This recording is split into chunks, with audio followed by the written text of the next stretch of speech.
Bonsoir, c'est l'heure de vous informer. La situation sécuritaire se dégrade à nouveau dans l'est de la République démocratique du Congo. Le violent combat oppose depuis ce lundi l'armée congolaise aux combattants de l'F-123 dans les sites Kivu sur fond d'accusation de bombardement par drone. Suivez les détails dans ces commentaires.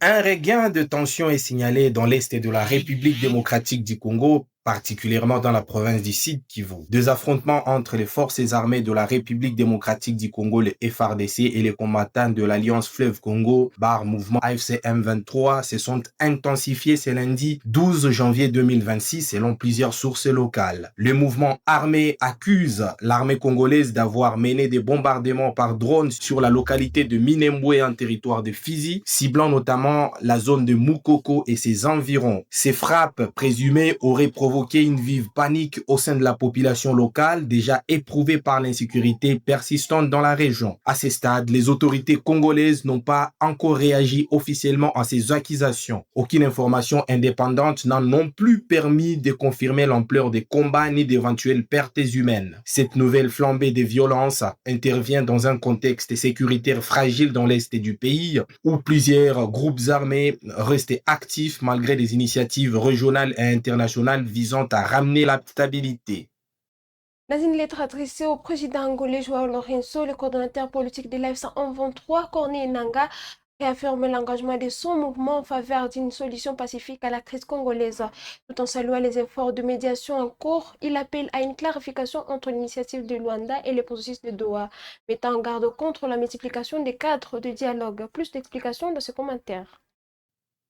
Dans une correspondance datée du 9 janvier 2026, Corneille Nangaa, coordonnateur politique de l'Alliance Fleuve Congo M23, a adressé ses remerciements au président angolais Joao Lourenço pour son implication dans les efforts de médiation visant à résoudre la crise persistante dans l'est de la République démocratique du Congo. Dans cette lettre, l'AFC M23 réaffirme son attachement à une issue pacifique et politique du conflit, rappelant que depuis avril 2025, plusieurs avancées significatives ont été enregistrées dans le cadre des négociations menées à Doha sous l'égide du Qatar, avec le soutien de l'Union africaine et des partenaires internationaux. Les mouvements évoquent notamment la signature des 5 accords majeurs, dont un communiqué conjoint et un accord cadre pour une paix globale qu'ils considèrent comme des acquis essentiels devant être préservés. Cependant, Corneille Nangaa s'interroge sur la récente initiative des dialogues évoqués à Luanda. Il demande des clarifications sur la nature de cette démarche et sur son articulation avec les processus qataris, estimant que la coexistence de plusieurs forums de paix non coordonnés risque d'affaiblir les efforts engagés. Selon lui, cette multiplicité pourrait s'aimer la confusion, diluer les responsabilités et compromettre la crédibilité des mécanismes de médiation. Dans sa lettre, les coordonnateurs politiques de l'AFC M23 accusent également les autorités de Kinshasa des manœuvres visant à brouiller les pistes et à instrumentaliser les initiatives diplomatiques. Il plaide pour une approche cohérente, concertée et inclusive, condition indispensable selon lui pour parvenir à une paix durable et à une stabilité régionale. Des copies de cette correspondance ont été transmises aux médiateurs qataris, togolais et américains, traduisant la volonté de l'AFC M23 d'impliquer l'ensemble des acteurs engagés dans la recherche d'une solution pacifique à la crise congolaise.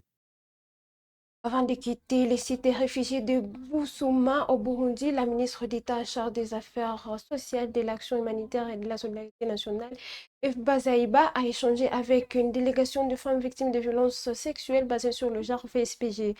Dans cette vidéo de notre concert Rachel Tita, ces femmes livrent un message poignant adressé au président de la République démocratique du Congo, Félix Antoine Tshisekedi. Suivez.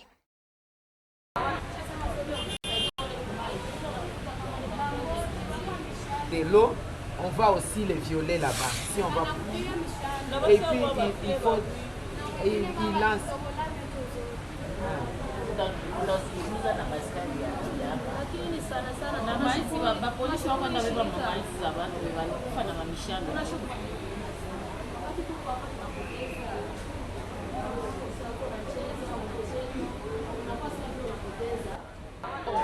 Mama Bazaïba, topesi yo merci na nyonso osaleli biso mpona koya komona biso na ndenge tozosufri a na kambi ya barefugie. Tomoni biloko ya kolia ekoti, tomoni mwa babiloko mike ekoti, tomoni babiloko ya kolia mosusu basaki nango batie drapeau ya Congo. Seke elakisi lokola Félix azosala mwa bakambo ya bien, mais abosana biso te esika tozali. En premier, nous remercions beaucoup Maman Eve Bazaïva pour nous faire visiter ici au camp de Ruigi parce qu'il est venu nous voir et on a trouvé de la nourriture qu'ils nous ont apporté. Vraiment, nous remercions beaucoup pour Maman Eve Bazaïva. Et un message adressé au chef de l'État? Les messages adressés au chef de l'État. Nous voulons que le chef de l'État puisse nous faire une aide humanitaire, s'il vous plaît. Il faut qu'il puisse gérer le camp Ruigi parce que les réfugiés qui sont ici au Ruigi vivent dans un état critique, s'il vous plaît. Alors nous demandons au chef de l'État de nous faire visiter chaque moment parce que nous sommes ici, c'est dans quelques instants, mais nous voulons que nous puissions raisonner de notre pays. C'est ça. À Bukaman, dans la province d'Iolomami, une unité des forces armées de la République démocratique du Congo a été la cible d'une attaque menée par les éléments du groupe armé Mai Mai Zulu. L'armée annonce avoir rapidement maîtrisé la situation et rassure la population sur le rétablissement de la sécurité. Les détails de ces commentaires. Les forces armées de la République démocratique du Congo, FARDC, ont fait état dimanche d'une attaque contre l'une de leurs unités stationnées à Bukama, chef-lieu du territoire du même nom, dans la province d'Iolomami. Les assaillants ont été identifiés comme des combattants du groupe armé Mai Mai Zulu. Dans un communiqué publié par l'état-major général, les échanges de tirs ont conduit à la neutralisation de 4 éléments armés et fait 3 blessés dans les rangs des assaillants. Du côté des forces loyalistes, un soldat a été blessé. L'armée assure que l'intervention rapide de ses troupes a permis de contenir l'attaque et rétablir l'ordre. La situation est sous contrôle, souligne le communiqué signé par le lieutenant-colonel Mark Ngomba Kazukrei, porte-parole des FARDC. Les autorités militaires indiquent qu'avoir renforcé le dispositif de sécurité à Bukama et dans les zones avoisinantes. Ces mesures visent à préserver la quiétude de la population et à garantir la libre circulation des personnes et des biens. Les FARDC réaffirment par ailleurs leur engagement à lutter contre le groupe armé encore actif dans la région, responsable de nombreuses menaces contre la stabilité et la sécurité des populations civiles. Dans un contexte marqué par la guerre d'agression, la vice-ministre de l'Intérieur Eugénie Lakamba a poursuivi sa mission d'inspection et de contrôle des frontières de la République démocratique du Congo. Elle est arrivée ce jour à Tshikapa, chef-lieu de la province du Kasai, pour évaluer le dispositif sécuritaire et renforcer la surveillance des limites territoriales du pays. Reportage. Ayant effectué les déplacements par voie terrestre, la vice-ministre de l'Intérieur, Eugénie Lakamba, a marqué une étape importante de sa mission gouvernementale encore à Tshikapa, chef-lieu de la province du Kasai. À sa descente du véhicule, elle a été reçue par le gouverneur de province, Crispin Mukendi Bukasa, avant de se voir rendre les honneurs militaires, témoignant du caractère officiel et solennel de cette visite. C'est un accueil chaleureux des membres du gouvernement provincial, du comité provincial de sécurité ainsi qu'une foule nombreuse composée de la population locale et des représentants des différents partis politiques qui l'attendaient.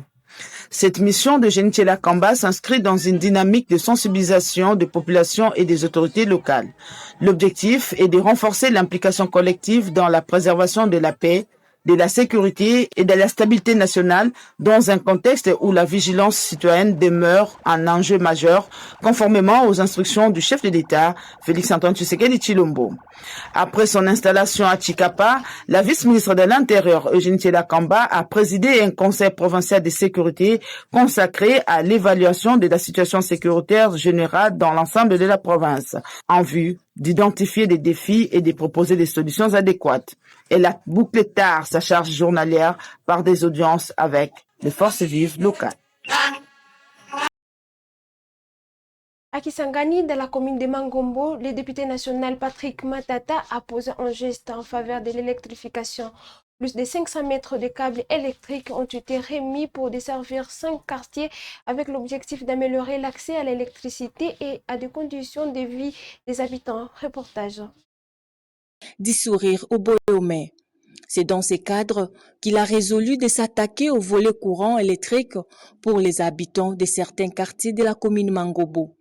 L'élu de Kisangani, après des entretiens avec les responsables de la SNEL, prend en charge le frais lié à l'installation des câbles électriques à partir de la cabine ABC jusqu'au bloc Bahema. De même, les poteaux servant d'éclairage public sont aussi à sa charge. Ainsi, le coordonnateur des activités politiques de la dynamique Patrick Matata Makalamba, Stavros Ngumbu, donne la motivation de ces gestes. Au nom de l'honorable Patrick Matata Makalamba, nous sommes venus devant la population de Mangobo répondre aux soucis de la population quant à l'alimentation en énergie électrique. Il y a des quartiers qui ont passé plus de 10 années sans être électrifiés. Nous parlons de Bahema, nous parlons de Mambiza, nous parlons de Balessé, Lumbulumbu. Ça, c'est un premier lot que nous avons résolu d'abord pour 5 quartiers. C'est dans le souci d'électrifier la ville, aussi d'assurer la sécurité, parce que la lumière est là de la sécurité pendant cette période où nous vivons le banditisme urbain en outrance. Les bénéficiaires ont quant à eux exprimé leur sentiment de gratitude envers l'honorable Patrick Matata Makalamba qui leur avait promis l'électricité. Et sali mikolo mingi pour ezala suna mboka te. Donc plus même il y a 10 ans pour la rater. Mais le honorable Patrick Makalamba Sali vraiment a épaté biso. Aza gravé na mitema na biso. Omoni ba geste ya boye eza pamba te. To remercier biso itimbi to lobi kena to kotika ete toza simana ye neti tozalaka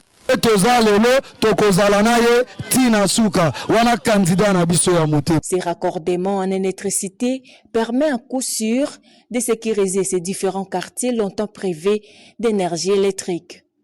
Cette activité de remise des câbles électriques et raccordement électrique vient sceller un mariage indissoluble entre la population bénéficiaire et l'honorable Patrick Matata Makalamba. Mettons un point final à cette édition d'actualité avec le Krakatanga et la Grande Orientale. RDC Gold Trading SA poursuit son expansion. L'entreprise publique annonce l'ouverture prochaine d'une sécursion à Mbuji-Mayi avec les objectifs ambitieux pour 2026. Capter 18 tonnes d'or artisanal et répartir plus de 2 milliards de dollars dans les circuits officiels de l'État. Les détails de ce reportage. Mbuji-Mayi, longtemps considérée comme la capitale du diamant industriel, s'apprête à devenir un nouveau centre stratégique de l'eau artisanale et à petite échelle. Cette transformation est portée par DRC Gold Trading SA, société publique du portefeuille de l'État, qui annonce l'ouverture prochaine de sa 8e succursale dans cette ville emblématique du Grand Kasaï. L'annonce a été faite à Kinshasa par son directeur général, Maître Joseph Kazibaziba Maombi, lors de la première réunion annuelle d'évaluation avec les responsables provinciaux venus de cette première succursale. À cette occasion, Maître Kazibaziba a salué les résultats atteints ces 3 dernières années, 10 tonnes d'or exportées et plus d'1,5 milliard de dollars injectés dans le circuit officiel. Avec cette expansion stratégique, des résultats concrets, des projets structurants, DRC Gold Trading SA s'imposent aujourd'hui comme un levier essentiel de la vision du président Félix Tshisekedi, fondée sur la transparence, la souveraineté économique et la sécurisation des ressources naturelles. À Mbuji-Mayi comme ailleurs, une ère nouvelle s'ouvre, celle des Nord-Congolais tracés, valorisés et profitables au peuple congolais. Un bond historique pour un pays qui pendant longtemps ne parvenait à exporter officiellement que 25 kilos d'or l'an, alors que plus de 50 tonnes échappaient chaque année au contrôle de l'État. L'implantation de DRC Gold Trading SA à Mbuji-Mayi permettra de structurer et de formaliser une production aurifère encore largement informelle dans le Grand Kasaï. Une autre succursale sera également ouverte à Kinshasa pour capter l'or de la région ouest, jusque-là peu encadré. Objectif pour 2026, capter entre 15 et 18 tonnes d'or, soit plus de 2 milliards de dollars à rapatrier dans les caisses de l'État via le circuit officiel. Par ailleurs, la modernisation des succursales avec des équipements de pointe est en cours. L'objectif est de réduire les impuretés, améliorer la qualité de l'or et renforcer sa traçabilité, ce qui marquera un tournant décisif dans la certification locale de l'or congolais et le renforcement des réserves d'échange en or à la Banque centrale du Congo. Nous sommes à la fin de cette édition d'actualité. Mesdames et messieurs, merci de l'avoir suivi. Rendez-vous au prochain numéro d'actualité.